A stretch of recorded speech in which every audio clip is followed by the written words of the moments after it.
Halo guys, balik lagi bersama Bang Theo di sini. Kali ini Bang Theo akan melanjutkan cerita Again the Sky Supreme. Buat kalian yang penasaran, langsung saja ya simak video kali ini.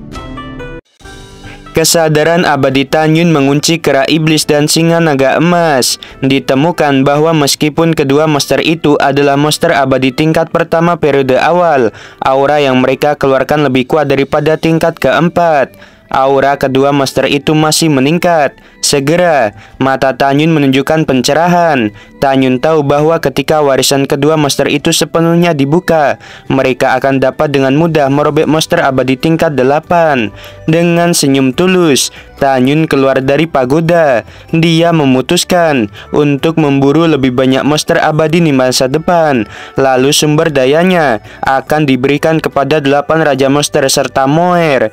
Setelah mengambil keputusan, Tanyun memeriksa situasi Tianlao, Wikuan, Huang Fuguchong, Guan Suangkong, dan Guan Suankui. Dia menemukan bahwa 5 orang itu telah dipromosikan ke ranah hukum abadi tingkat pertama. Kemudian, Tanyun datang ke pagoda lantai ketiga. Dia menemukan bahwa Shen Subing layak menjadi gadis jenius di alam dewa karena dia sekarang telah memasuki ranah hukum abadi tingkat kedua. Nanggong Yukin, Tang Mengyi, Tang Xinging, Si Hong Xiao, dan Te Xianer, dan Gong Sun Ruoxi, semuanya di ranah hukum abadi tingkat pertama. Sui Zian, Feng Qingcheng, Toba Yingying, Shen Suzhen, Nanggong Ruxui, Murong Sisi, Song Huixin juga di ranah hukum abadi tingkat pertama. Fang Ziqing yang melahap kekuatan spiritual dari batu. Dia berada di alam eklosion tingkat ke-9 dan akan menerobos ke tingkat sempurna. Di ruang pelatihan, Shen Subing perlahan membuka matanya yang indah. Dia tersenyum dan berkata, "Suamiku, bagaimana keadaan pavilion Sisu Zentian sekarang ini?"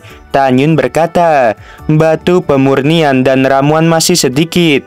Setelah dirasa cukup, aku akan mulai membuat pil hukum. Aku juga akan membuat pagoda abadi.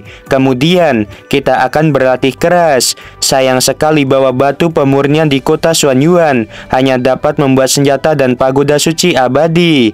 Mendengarkan hal itu, mata Shen Subing menunjukkan kegembiraan yang tidak terkendali. Dia berkata, "Suamiku, di atas senjata abadi adalah senjata yang mulia abadi, dan di atas senjata yang mulia abadi adalah senjata suci abadi. Jika kamu dapat membuat senjata atau pagoda suci abadi, kami sangat puas." Begitu Shen Subing selesai berbicara, Tanyun menutup pagoda. Shen Subing berkata, "Suamiku, apa yang ingin kamu lakukan?" Shen Subing menatap Tanyun yang ingin melepas gaun panjang emasnya. Tanyun melihat Shen Subing yang semakin menawan. Dia melangkah maju dan tiba-tiba mengambil Shen Subing dan melemparkannya ke sofa. Tanyun tersenyum, menekan Shen Subing di bawahnya dan berkata, "Tentu saja aku akan memakanmu." Tanyun menarik pinggang Shen Subing dengan mudah. Tepat ketika ingin ehem-ehem, seruan akrab tiba-tiba terdengar. "Bos, tidak baik. Seseorang telah masuk tanpa izin ke pavilion Sisu Zentian." Tanyun berkata, "Aku akan menghabisi siapapun yang mengganggu." Mata Tanyun mengungkapkan niat membunuh yang tidak terselubung. Kemudian dia melompat dari sofa. Shen Subing mengenakan gaun panjang dan menghilang. Tanyun muncul di lobi lantai pertama. Dia melihat bahwa gerbang pavilion telah dibuka oleh seseorang. Pada saat ini, seorang pria berpakaian hitam telah meletakkan pisau di leher Chuxia. Chuxia gemetar ketakutan dan berkata, "Bos, selamatkan aku." Tanyun berkata, "Mengapa aku harus menyelamatkan dirimu? Kamu hanyalah pesuruhku."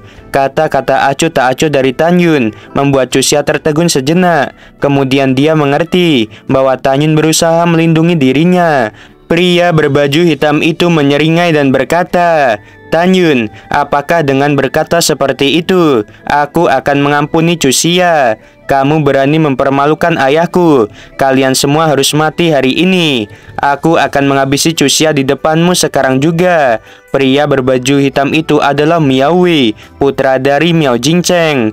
Tepat ketika Miao Wei hendak menghabisi Chuxia, Tanyun meraung, "Kalian urus mereka."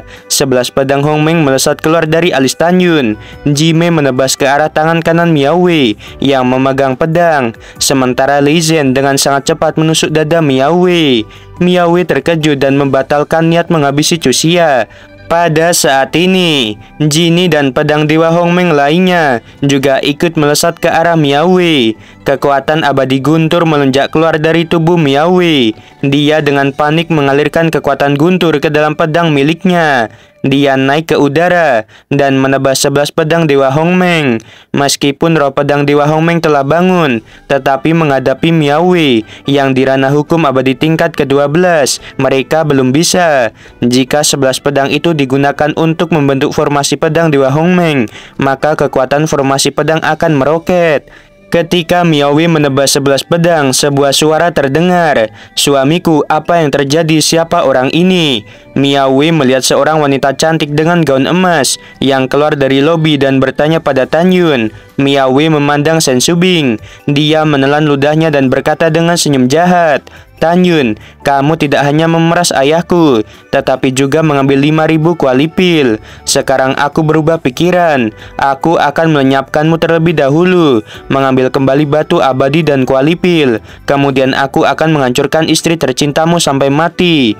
Kata-kata Miawi benar-benar membuat Tan Yun marah. Jika Tan Yun adalah seekor naga, maka tidak diragukan lagi bahwa Shen Subing dan wanitanya adalah sisik miliknya. Tan Yun meraung. Dia segera membuat formasi pedang Dewa Hongmeng.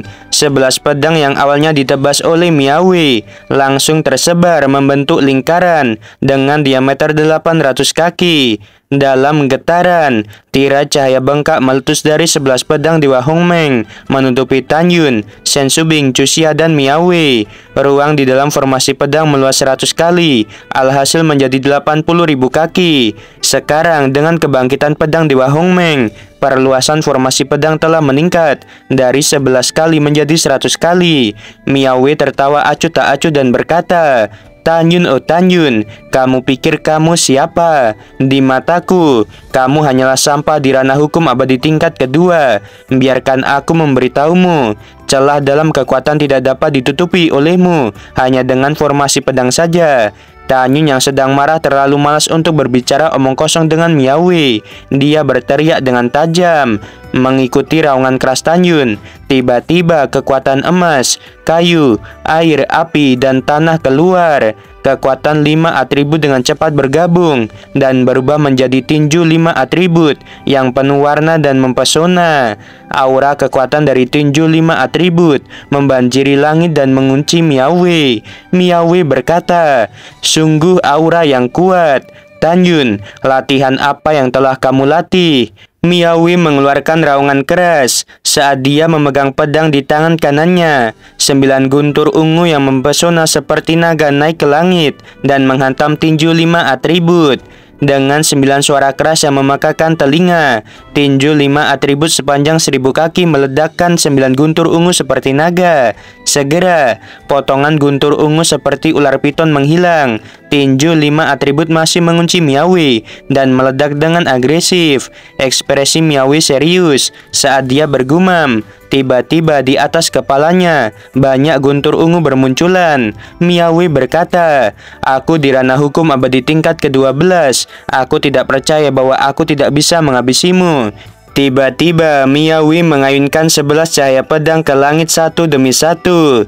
Dengan suara keras yang cepat dan memekakan telinga, 9 cahaya ungu bersama dengan 2 cahaya matahari bertabrakan dengan tinju 5 atribut. Suara yang sangat keras terdengar. Kemudian cahaya pedang ungu yang terakhir menebas ke arah Tan Yun dengan ganas. Miawi tertawa dan berkata, "Tan Yun, kamu akan mati." Tan Yun mencibir dan berteriak, "Telapak dewa 5 atribut." Aura yang sangat menakutkan keluar dari kehampaan dan menyelimuti Miawi. Miawi menatap langit dengan ngeri. Dia melihat telapak tangan besar berwarna-warni. Ketika cahaya pedang petir ungu terakhir Miawi menebas telapak tangan dewa 5 atribut, cahaya itu rapuh seperti keramik. Miawi berkata, "Aku adalah orang di ranah hukum abadi tingkat ke-12. Aku tidak percaya akan kalah darimu." Dalam runtuhnya kehampaan, telapak tangan dewa 5 atribut melesat ke arah Miawi. Namun, Tan Yun tiba-tiba meruntuhkan serangannya sendiri. Dia tidak ingin menghabisi Miawi dengan cara seperti itu. Menurut pendapat Miawi, Tanyun belum menguasai teknik tersebut. Tanyun turun dari langit dan melemparkan tinjunya ke Miawi dan berkata, "Bahkan jika kamu berada di ranah pemurian abadi tingkat pertama, aku tidak takut." Melihat Tanyun datang ke arahnya dengan tangan kosong, Miawi yang putus asa mengayunkan pedangnya. Adegan berikutnya benar-benar membuat Miawi merasa sangat putus asa dan sangat sulit percaya. Pedang abadi tingkat tinggi di tangannya dihancurkan oleh pukulan Tanyun. Tanyun memukul lengan kanan Miawi. Kabut darah memenuhi udara dan lengan yang patah terbang menjauh. Miawi mengeluarkan suara ratapan kesakitan. Tanyun meraih leher Miawi dengan tangan kirinya dan dengan tangan kanannya merobek seluruh lengan kiri Miawi. Tanyun menendang beberapa tulang rusuk dada Miawi. Miawi seperti layang-layang dengan tali yang putus, jatuh dengan keras ke lobi di lantai pertama paviliun Shisu Zentian. Miawi menyemburkan darah dari mulutnya, berdiri dengan gemetar dari tanah dan ingin berjalan. Tanyun menatap Chuxia dan berkata, "Hancurkan kakinya." Setelah Chuxia menjawab, dia mengeluarkan pedang miliknya. Dalam suara patah tulang yang jelas, Chuxia menggunakan bilahnya untuk menghancurkan betis kanan Miawi. Miawi yang terluka parah kehilangan keseimbangan dan jatuh berlumuran darah. Dia berkata, "Bos Tan, tolong jangan habisi aku. Kamu tidak bisa menghabisiku. Aku menjabat sebagai 100 abadi di kemiliteran. Jika kamu menghabisiku, Mayor Jenderal pasti tidak akan mengampunimu." Menghadapi ancaman Miawi, Chuxia menatap Tanyun dengan ekspresi bertanya di matanya. Tanyun mendengus dingin dan berkata, "Jangan katakan seperti itu. Bahkan jika penguasa kota ingin menghabisiku, aku akan menghabisinya." "Chuxia, kamu patahkan kaki satunya." Mendengarkan hal itu, Chuxia tersenyum dan berkata, "Bos, kamu sangat mendominasi." Miawi menatap Chuxia yang berjalan ke arahnya dengan tatapan sengit. Dia berbaring di tanah dan menggerakkan tubuhnya ke belakang. Wajahnya memucat karena ketakutan. Dengan niat membunuh di wajahnya, Chuxia memegang pedangnya dan memotong kaki Miawi satunya. Chuxia mengangkat kakinya dan menginjak wajah Miawi dan berkata, "Bukankah kamu sebelumnya ingin menghabisiku?" Miawi menggertakkan giginya dan menatap Chuxia. Jika matanya bisa membunuh, Chuxia akan mati ratusan kali. Tanyun berkata pada Chuxia, "Baru saja, binatang ini tidak menghormati kakak iparmu." Tanyun melangkah maju dan menghancurkan tubuh bagian bawah Miawi dengan satu kaki. Miawi tahu bahwa Tanyun tidak akan pernah melepaskannya, jadi dia berhenti memohon belas kasihan. Miawi berkata, "Tanyun, dengarkan. Cepat atau lambat, Mayor Jenderal akan tahu bahwa kamu menghabisiku. Aku telah memberikan kontribusi yang tak terhitung jumlahnya di kemiliteran. Mayor Jenderal pasti akan membalaskan dendamku. Kakekku juga wakil presiden dari Asosiasi Alkemis." Tanyun tertawa dan berkata, "Kamu benar-benar membuatku takut setengah mati." Setelah Tanyun selesai berbicara, dia mengeluarkan pedang Dewa Hongmeng dan menghabisi Miawi. Tanyun melambaikan tangan kanannya. Api Hongmeng terbang keluar dari telapak tangan kanannya, membakar mayat dan darah di tanah menjadi ketiadaan. Tanyun melihat ke belakang dan berkata dengan lembut kepada Sen Subing, "Subing, kembalilah dan berlatih. Ketika aku membuat pil hukum, aku akan memberikannya kepadamu." Sen Subing sedikit mengangguk, matanya tampak khawatir dan berkata, "Kalau begitu kamu harus lebih berhati-hati." Tanyun tersenyum dan berkata, "Waktu milik kita berdua dihancurkan oleh binatang buas itu. Lain kali aku akan memangsamu lagi." Setelah Sen Subing dengan malu-malu mentransmisikan suaranya, dia menghilang dari lobi di lantai pertama. Chuxia berkata, "Bos, apa yang harus kita lakukan sekarang ini?" Setelah Tanyun berpikir bahwa Miawi telah menghancurkan waktunya bersama Sen Subing, dia sangat marah dan berkata dengan dingin, "Miao Jingcheng, kali ini aku tidak akan melepaskanmu. Ayo pergi ke Miao Mansion." Setelah itu, Tanyun dan Chuxia keluar dari paviliun Shisu Zentian dan terbang menuju Miao Mansion di timur. 1 jam kemudian, dua penjaga hanya mendengar dua angin masuk ke telinga mereka. Saat berikutnya, mereka melihat Tanyun dan Chuxia berdiri di depan mereka. Tanpa menunggu keduanya berteriak, Tanyun menggunakan mata Dewa Hongmeng untuk mengendalikan mereka berdua. Tanyun berkata, katakan di mana Miao Jingcheng tinggal. Kedua penjaga itu berkata serempak dengan ekspresi kusam, di paviliun abadi Sengcai. Setelah mendengarkan hal itu, Tan Yun tidak menghabisi mereka. Tan Yun berpikir dua penjaga ini tidak bersalah, jadi dia tidak menghabisi mereka. Ketika Tan Yun memasuki Miao Mansion, dia merasakan dua kesadaran abadi yang menyelimutinya. Tan Yun melepaskan kesadaran abadinya dan menemukan paviliun abadi Sengcai. Pada saat berikutnya, Tan Yun diam-diam mengatakan sayang sekali karena dia mengetahui bahwa Miao Jingcheng mengendarai perahu abadi dan terbang keluar dari paviliun abadi Sengcai. Miao Jingcheng berteriak, "Tan Yun, ternyata kamu belum mati." Tan Yun berkata, "Tentu saja aku tidak mati, tetapi putramu sudah mati." Tan Yun tidak maju mengejar, karena Tan Yun tahu bahwa tidak dapat mengejarnya. Miao Jingcheng berkata, "Tidak mungkin putraku mati. Dia di ranah hukum abadi tingkat ke-12. Kamu berbohong padaku, kamu berbohong padaku." Tan Yun mencibir, "Apakah kamu percaya atau tidak, itu bukan urusanku. Sekarang akan aku hancurkan Miao Mansion." Chu Xia memegang pedang dan melesatkan cahaya pedang yang menghancurkan gerbang Miao Mansion.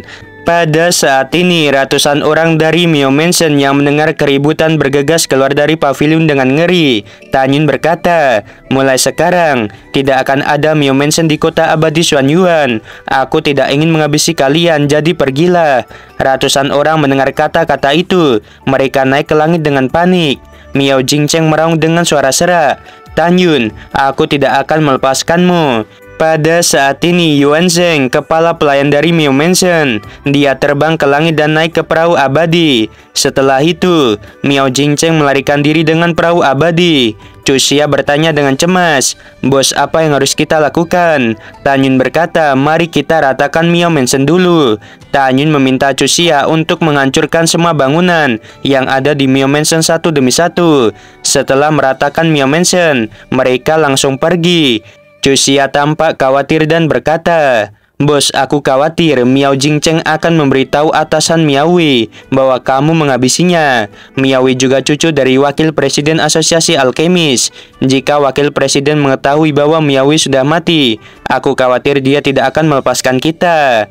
Tan Yun mengerutkan kening dan berkata, "Ini adalah akhir dari masalah. Kita hanya bisa mengambil satu langkah. Aku percaya bahwa tidak peduli berapa banyak kesulitan yang ada, aku dapat menyelesaikannya. Dan tidak peduli seberapa besar atau rumitnya kesulitan, aku tetap dapat melewatinya. Pertama-tama, kita akan pergi menghabisi Zhang Hongbi dan memberikan manfaat bagi orang banyak." Chu Xia berkata, "Bos, apa yang kamu maksud dengan memberi manfaat kepada banyak orang?" Tan Yun membuat teka-teki, kemudian bergegas ke paviliun Zhubo Xiangge dengan Chu Xia. Setelah tiba di paviliun Zhubo Xiangge, Tan Yun menendang pintu paviliun dan bergegas masuk. Orang-orang dari paviliun Zhubo Xiangge buru-buru turun untuk melihat apa yang sedang terjadi.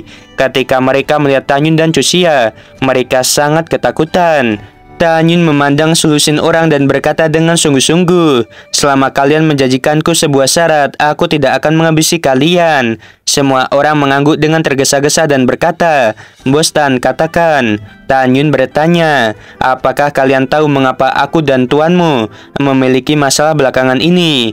Salah satu dari mereka berkata dengan jujur, "Bos Tan, aku tahu. Itu karena tuan kami memaksamu untuk menyewakan paviliun Sisu Zentian. Orang dari paviliun abadi Zhubo Xiangge ingin menghabisimu. Zhubo Xiangge kami yang membuat kesalahan terlebih dahulu."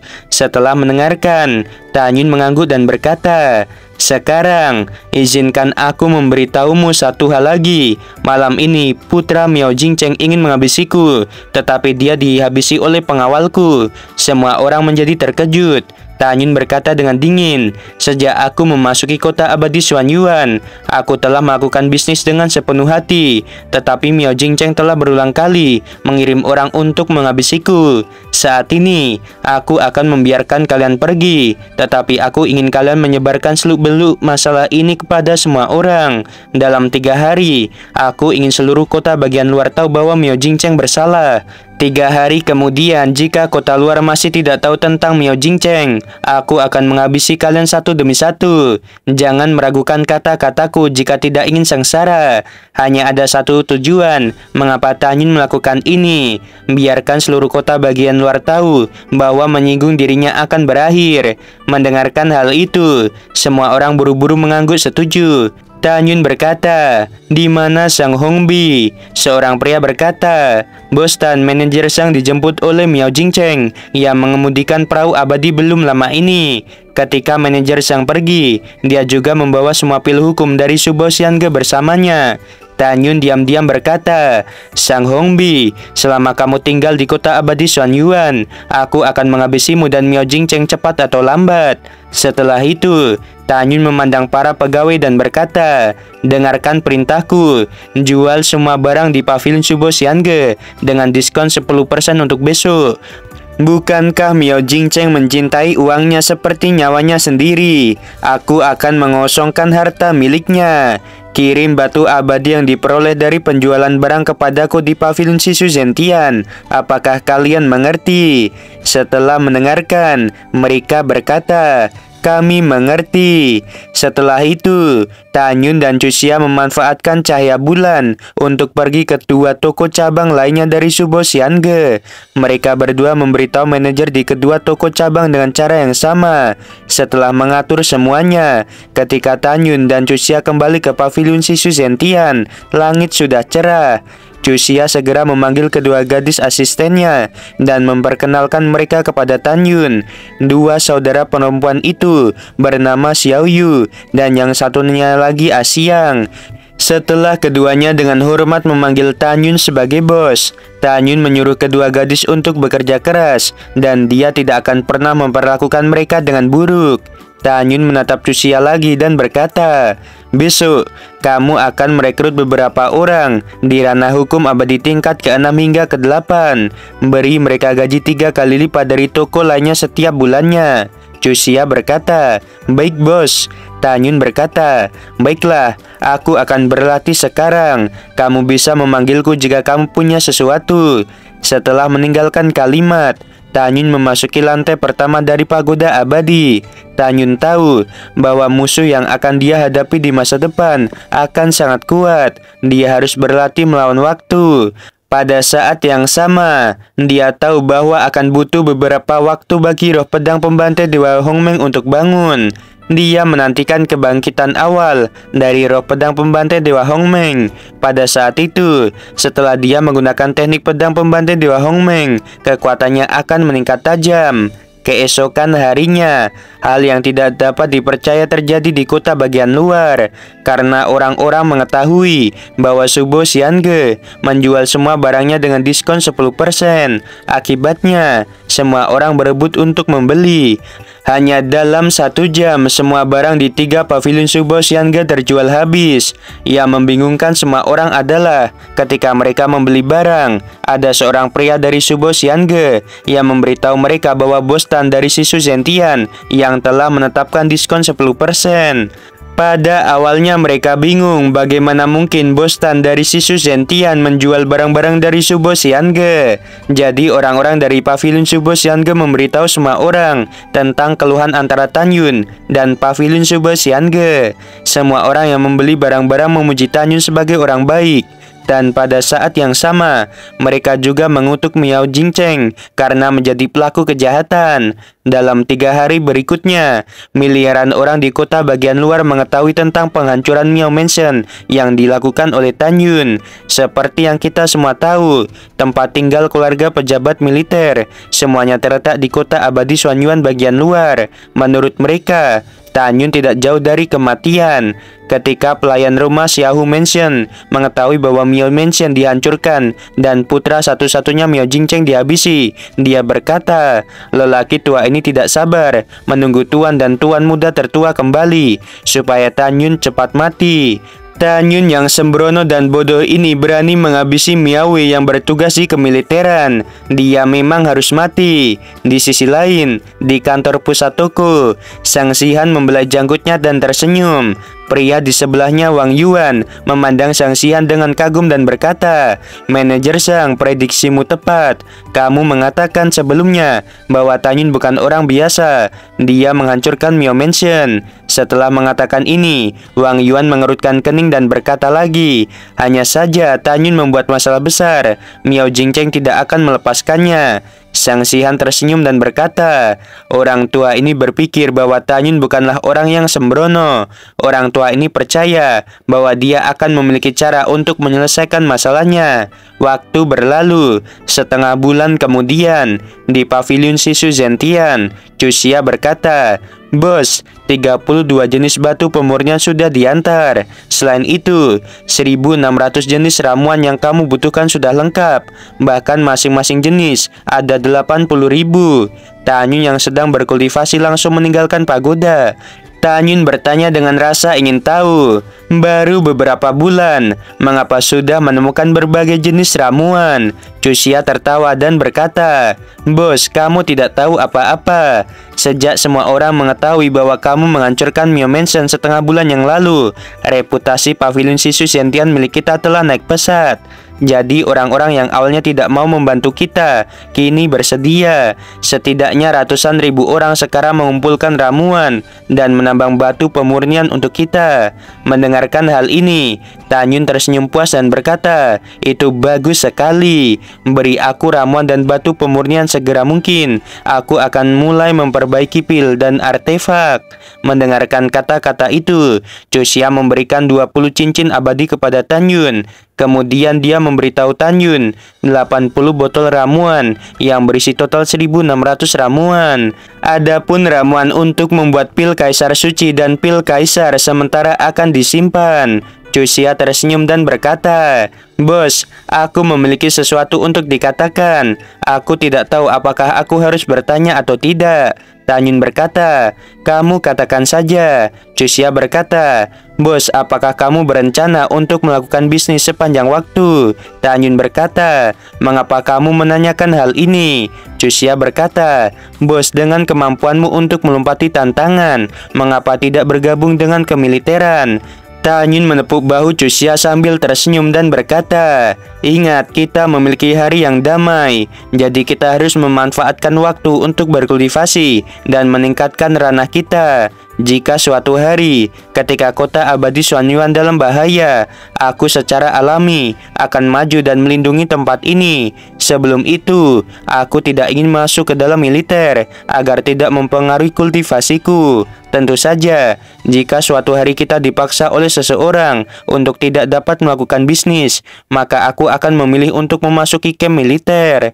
Setelah mendengarkan, Chuxia memuja dan berkata, "Bos memiliki pandangan ke depan. Adikmu ini sangat mengagumimu." Tan Yun tersenyum mengambil botol ramuan dan cincin abadi. Dia kembali ke lantai 6 dan memasuki lantai pertama pagoda. Tan Yun menuangkan 32 jenis batu pemurnian berwarna-warni dan menumpuk seperti gunung. Tan Yun melihat 32 jenis batu pemurnian dan menghitungnya. Kemudian, Tan Yun menghitung 1.600 jenis ramuan. Saat Tan Yun memikirkannya, pemandangan yang mengejutkan terjadi. Dia melihat 10.000 kuali pil berkedip-kedip dari cincin abadi. Tan Yun melambaikan telapak tangan kanannya dengan ringan. Dalam sekejap, api Hongmeng dengan ketinggian 2.000 kaki memancarkan aura puncak tahap ke-10. Di bawah kendali Tan Yun, api Hongmeng terpecah belah dan masing-masing mulai membakar kuali pil. Tan Yun menutup matanya, memanipulasi kesadarannya, dan menembus ke dalam semua botol ramuan. Segera, botol-botol ramuan terbang di atas 10.000 kuali pil. Dari ramuan yang dipilih oleh Tan Yun, dapat dilihat bahwa Tan Yun ingin membuat 2 jenis pil. Tan Yun akan membuat pil hukum tingkat tinggi dan pil pemurnian abadi tingkat tinggi. Setelah itu, Tan Yun melakukan 2 hal dengan satu pikiran. Sambil melepaskan kesadaran abadinya, dia menutup matanya dan mulai melahap energi abadi. Waktu berlalu. Di bawah kendali Tan Yun, ramuan yang tergantung di atas kuali pil mulai tercampur. 40 tahun berikutnya di dalam pagoda. Selama periode ini, Tan Yun tidak segera membuat pagoda abadi. Dia akan menunggu ramuan hukum berhasil dibuat, kemudian menggunakan api Hongmeng untuk membuat pagoda abadi. Tan Yun telah menghabiskan 40 tahun di dalam pagoda abadi. Jika di dunia luar baru melewati 20 hari. Pada saat yang sama di kamp militer, Mayor Jenderal Duan Tiande sedang melihat peta pertempuran. 20 hari kemudian, itu akan menjadi hari ekspedisinya. Seorang prajurit berkata, Mayor Jenderal ayah Miawi, yaitu Miao Jingcheng meminta untuk bertemu denganmu. Cepat suruh dia masuk, kata Duan Tiande buru-buru. Di hati Duan Tiande, nama Miao Jingcheng seperti guntur, karena dia sering pergi ke asosiasi alkemi secara pribadi untuk mendapatkan pil yang dia gunakan untuk kultivasinya dan para prajurit. Dia tahu bahwa ayah angkat Miao Jingcheng adalah wakil presiden dari asosiasi alkemis yang bernama Miao Xilin. Dia mengetahui dari Miao Xilin bahwa nama asli Miao Jingcheng adalah Niu Jingcheng. Niu Jingcheng mengubah nama keluarganya menjadi Miao setelah diangkat menjadi anak. Pada saat yang sama, Miao Xilin adalah alkemis abadi tingkat atas yang bermartabat. Dia mendapatkan pujian dari penguasa kota, juga dapat perhatian dari 12 jenderal. Kita harus tahu bahwa di atas alkemis abadi ada alkemis abadi terhormat, lalu alkemis abadi suci. Setiap kali Duan Tiande melihat Miao Xilin, dia menganggap dirinya junior dan sangat menghormati Miao Xilin. Jadi Duan Tiande tidak berani mengabaikan Miao Jingcheng. Setelah prajurit itu pergi, dia kembali ke tenda militer bersama dengan 3 orang. Ketiganya adalah Miao Jingcheng, Yuan Zheng, dan Zhang Hongbi. Pada saat ini, Miao Jingcheng tampak kuyu, matanya yang merah dan bengkak dipenuhi air mata. Duan Tiande mengurutkan kening dan buru-buru bertanya. Miao Jingcheng berkata, Mayor Jenderal Duan, kamu harus mencari keadilan bagiku. Duan Tiande buru-buru membantu Miao Jingcheng dan bertanya, Bos Miao, jika kamu memiliki sesuatu untuk dikatakan, cepat katakan. Miao Jingcheng berkata, Mayor Duan, putraku Miawi telah mati. Miao Mansion juga dihancurkan, serta Subo Xiangge juga dihancurkan oleh orang lain. Setelah mendengarkan, Duan Tiande tertegun sejenak, kemudian meledak menjadi marah. Apa yang kamu katakan? Siapa yang menghabisi Miawi? Miao Jingcheng berkata, Mayor Jenderal Duan, putraku dihabisi oleh Tan Yun. Aku tidak tahu apakah Tan Yun sendiri yang menghabisinya atau tidak. Intinya pelakunya dari pavilion Shishu Zentian. Duan Tiande menahan amarahnya dan bertanya, Bos Miao, kekuatan macam apa yang dimiliki Tan Yun dan latar belakangnya? Miao Jingcheng berkata dengan jujur, Tan Yun sekarang di ranah hukum abadi tingkat kedua. Dia tidak memiliki latar belakang. Hanya dengan izin Jenderal Xuan Yuan dia memasuki kota ini. Jenderal Duan, aku sudah menyelidiki. Tidak ada hubungan antara Tan Yun dan Jenderal Xuan Yuan. Duan Tiande berkata dengan napas lega, kalau begitu aku bisa yakin.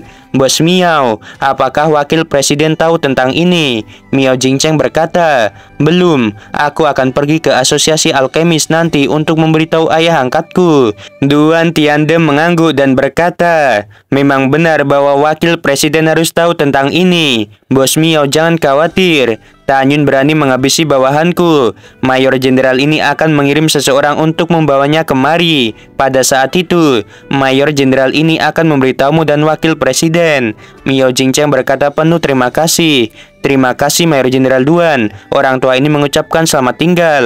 2 hari kemudian, sebuah pagoda abadi setinggi 10.000 kaki menonjol. Pagoda abadi dibagi menjadi 99 lantai. Sebuah plakat raksasa tergantung di dinding. Pada plakat bertuliskan Asosiasi Alkemis, dibawa langsung oleh penguasa kota. Di sebuah ruang kuno, Miao Jingcheng berlutut di depan Miao Xilin dan memberitahu Miao Xilin tentang kematian putra satu-satunya. Pada saat yang sama, dia juga memberitahu Miao Xilin kebenaran tentang proses permusuhannya dengan Tan Yun. Miao Xilin menjadi pucat karena marah dan berkata dengan tajam, Tan Yun orang rendahan, beraninya menghabisi cucuku. Aku harus menghabisinya. Miao Xilin membantu Miao Jingcheng dan menghiburnya. Jangan terlalu sedih, jaga kesehatanmu. Miao Jingcheng berkata, Ayah, sekarang Duan Tiande telah mengirim seseorang untuk menangkap Tanyun. Dia bilang dia akan memberitahu kita setelah Tanyun dibawa ke camp militer. Miao Shilin berkata, kamu tinggal sementara di asosiasi alkemis dan menunggu kabar dari Duan Tiande di kota bagian luar, tepatnya di pavilion Shishu Zentian. Tanyun yang berada di dalam pagoda abadi perlahan membuka matanya. Setelah lebih dari 120 tahun di dalam pagoda, dia akhirnya berhasil membuat banyak pil hukum tingkat tinggi. Dalam pemikiran Tanyun, 5.000 api homeng yang awalnya membakar 5.000 kuali pil diubah menjadi ketinggian 1.000 kaki. Tanyun berkata, sudah waktunya untuk membuat pagoda abadi tingkat tinggi. Ekspresi Tanyun menjadi serius. Tangannya berputar di depan dadanya. Segera, kekuatan abadi emas setebal ibu jari diserap ke dalam api Hongmeng dan membentuk 9.000 bintang. Setiap bintang abadi adalah formasi. Jika adegan ini dilihat oleh master senjata abadi, mereka bisa saja mati karena keterkejutan. Tidak hanya 9 alam abadi Hongmeng yang terkejut, alam abadi Shiyuan dan alam abadi Xingqian juga akan gempar. Tanyun melambaikan tangan kirinya. Segera, 32 jenis batu pemurnian menumpuk seperti gunung naik ke udara dan masuk ke dalam formasi bintang. Langkah pertama yang harus dilakukan Tanyun adalah mengekstrak kotoran dari 32 jenis batu pemurnian. Langkah kedua adalah membentuk embrio pagoda suci. Pada langkah ketiga, embrio pagoda ditempa untuk kedua kalinya. Setelah langkah ketiga selesai, embrio pagoda ditempa untuk ketiga kalinya. Setelah penempaan berhasil, Tanyun dapat menggunakan darahnya untuk membuat kontrak. Jadi pagoda akan mengenali Tanyun sebagai tuannya. Tanyun yakin bahwa dibutuhkan paling banyak 50 tahun untuk membuat pagoda. Dalam 10 tahun berikutnya, Tanyun menemukan mulai kesadaran abadinya bahwa pola pagoda akhirnya menyatu dengan embrio pagoda. Tanyun mulai melepaskan suhu api Homeng secara ekstrim. Dia mulai membakar tungku penempaan bintang. Waktu berlalu kembali setelah melakukan berbagai hal. Senyum sukses muncul di wajah tampan Tanyun. Dia tahu bahwa setelah pagoda mendingin, maka pagoda abadi suci tingkat tinggi berhasil dibuat. 1 hari di dunia luar setara dengan 10 tahun berkultivasi di pagoda abadi suci lantai manapun. Setelah itu, Tanyun menyingkirkan api Hongmeng. Dia juga menyingkirkan 5.000 kelompok api Hongmeng yang membakar 5.000 kuali pil. Alasan mengapa Tanyun memadamkan api Hongmeng di bawah 5.000 kuali pil itu karena Tanyun yakin bahwa semua pil yang ia buat sudah selesai. Pada saat ini, Tanyun masih belum menyentuh penghalang ranah hukum abadi tingkat ketiga. Dia tahu bahwa semakin tinggi ranah, semakin lama waktu yang dibutuhkan untuk berkultivasi. Dalam pikiran Tanyun, tiba-tiba tutup dari 5.000 kuali pil naik ke udara dan jatuh ke tanah. Segera setelah itu, serangkaian sinar cahaya terlihat dan berubah menjadi pil yang tergantung di atas kuali. Di dalam setiap pil ada janin, berarti bahwa semua pil berkualitas tinggi. Ada 64 pil hukum tingkat tinggi yang tergantung di atas setiap kuali, yang berarti bahwa ketika Tanyun membuat pil, dia menggunakan 64 rangkaian teknik pil. 64 dikali 5.000, jadi totalnya 320.000. Dengan senyum puas, Tanyun melambai. Semua pil berubah menjadi semburan cahaya dan masuk ke dalam cincin abadi. Tanyun berkata sambil tersenyum. Di pasar kota bagian luar, harga normal pil hukum tingkat atas adalah 500 batu abadi tingkat rendah. Tetapi Subo Xiange dan 4 toko lainnya menjual seharga 1.000. Pil hukum tingkat tinggi yang aku buat tidak tersedia di seluruh tanah terbengkalai. Bahkan jika aku menjual dengan harga 10.000 batu abadi tingkat rendah, pasti akan laku. Tapi itu tetap sangat mahal, sehingga orang tidak mampu membelinya. Jadi mari kita jual dengan harga batu abadi tingkat menengah. Satunya 5 batu abadi tingkat menengah. Itu artinya akan memperoleh lebih dari 15 juta batu abadi tingkat menengah. Memikirkan hal ini, Tanyun melambaikan tangan kanannya. Segera, 320.000 pil lainnya terbang keluar dari 5.000 kuali pil yang tersisa. Di setiap pil, terlihat jelas ada janin pil seperti bayi yang meringkuk di dalamnya.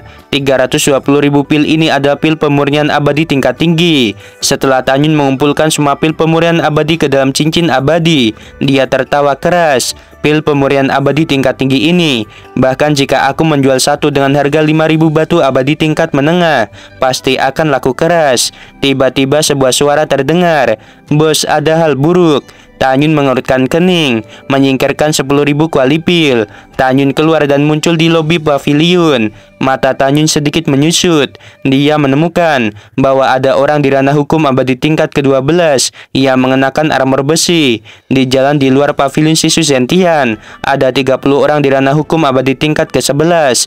Di antara mereka, 20 orang adalah bawaan dari 2 perwira di lobi. 10 lainnya adalah bawaan Miawi. Di belakang 30 orang itu, ada 300 prajurit di ranah hukum abadi tingkat ke-6 hingga ke-9. Sebelum Tanyun bisa berbicara, salah satu pemimpin bernama Jiali menjulurkan jarinya dan menunjuk Tanyun dengan marah. Dia berkata, "Apakah kamu Tanyun yang tidak tahu diri?" Tanyun berkata, "Katakan sekali lagi jika kamu berani." Oke guys, sorry banget Mimin tuh uploadnya lama ya, karena seminggu kemarin waduh aku lembur banget guys. Sampai jam 3 ya tidurnya tuh rata-rata jam 3 guys. Capek banget, akhirnya nggak ada kesempatan ya buat record video. Padahal teksnya udah ku buat ya. Kurang bacanya, kurang editnya, cuma memang nggak ada waktu guys. Jadi nggak sempat ya. Waktunya Saweria. Aku nggak nyangka ya, ternyata masih ada yang Saweria setelah sekian lama. Oke lah, dari Bang Sony ya. Waduh, 100.000, thank you banget Bang. Ditunggu kelanjutannya. Siap, terima kasih banyak Bang. Dari Bang Juan nih, semangat Bang, uploadnya pasti ya. Banyak waktu pasti, kalau memang banyak waktu gitu ya, aku buat yang panjang guys. Ini aku sempetin padahal ya lagi capek-capeknya ya. Oke, terima kasih.